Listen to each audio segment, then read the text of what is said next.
The year is 1976, a time when computers were large, expensive machines, far beyond the reach of ordinary people. In this setting, in a small city called Palo Alto, two young visionaries decided to change the future of technology.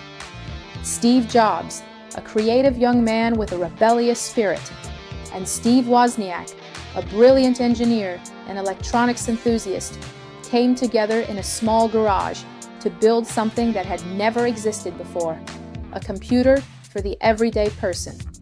They believed that technology should not be limited to big corporations, but should enter people's homes. This simple yet bold belief marked the beginning of a story that would change the world forever. Starting this journey without major investors or significant financial backing required total faith in their vision. Jobs sold his Volkswagen to raise initial funds, and Wozniak gave up his advanced calculator. These decisions may have seemed small at first glance, but they reflected a complete commitment to a dream that few could yet understand. At this time, a third person, Ronald Wayne, joined them, and the company Apple Inc. was officially born. This small company was quietly transforming into one of the most influential brands in history. Their first product, the Apple I, was nothing like the computers we know today. It was sold without a monitor, keyboard, or even a case. In fact, the Apple I was more like an electronic board that users had to assemble themselves. Yet, it offered something revolutionary: the first personal computer ready for use by individuals. Jobs secured a deal with the Byte Shop to sell 50 units of this computer. This was Apple's first real success, proving that their idea could become a viable business. In 1977, Apple introduced a product that would forever change the company's trajectory, the Apple II. Unlike its predecessor, it came with a complete design, color graphics, and broader capabilities. The Apple II was not just a tool, it offered a new experience for users. Its success was phenomenal. High sales and widespread enthusiasm quickly established Apple as a serious player in the emerging personal computing industry. The dream that started in a small garage was becoming a reality. As Apple grew rapidly, professional management became necessary. In the early 1980s, Steve Jobs sought an experienced executive to join the company. He convinced John Sculley, then the president of PepsiCo, to join Apple. At first, this seemed like a strategic move, but soon it became one of the biggest challenges in Apple's history. In 1983, Apple unveiled a product that predicted the future of computing, the Apple Lisa. It was the first computer to feature a graphical user interface, a concept we now see in every operating system. But the market was not ready.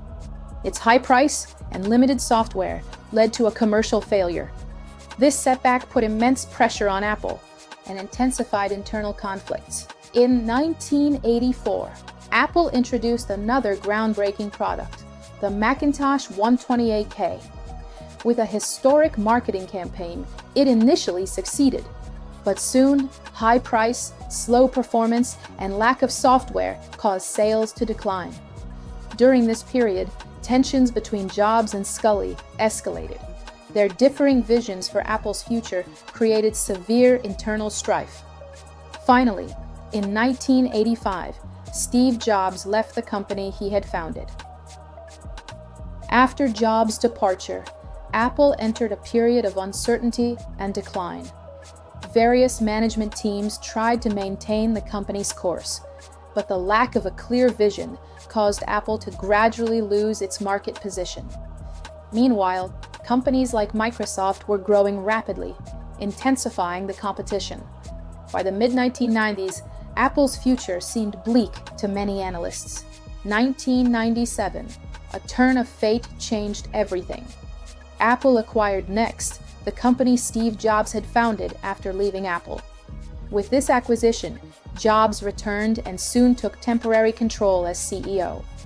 He made bold decisions, cutting unnecessary projects and refocusing the company on innovation and simplicity. This marked the beginning of Apple's rebirth. In 1998, Apple unveiled a product that not only saved the company, but also transformed its image, the iMac. With bold colors and a unique design, it stood out in the market. The iMac showed that technology could be both beautiful and functional. Its remarkable sales brought Apple back on a growth trajectory. In the early 2000s, Apple decided to go beyond computers.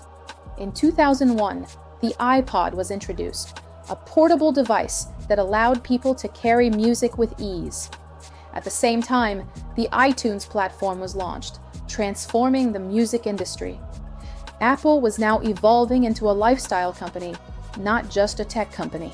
In 2007, Apple introduced a device that redefined the mobile phone, the iPhone. With a touchscreen, sleek design, and unparalleled user experience, it set a new industry standard. The iPhone became Apple's most successful product and transformed the entire mobile market. In 2011, Steve Jobs passed away after years of battling illness. The world lost one of its greatest innovators. Many believed Apple could not continue without him. However, Tim Cook, who had already played a key executive role, stepped in as CEO and ensured Apple's continued growth. Today, Apple is one of the most valuable companies in the world.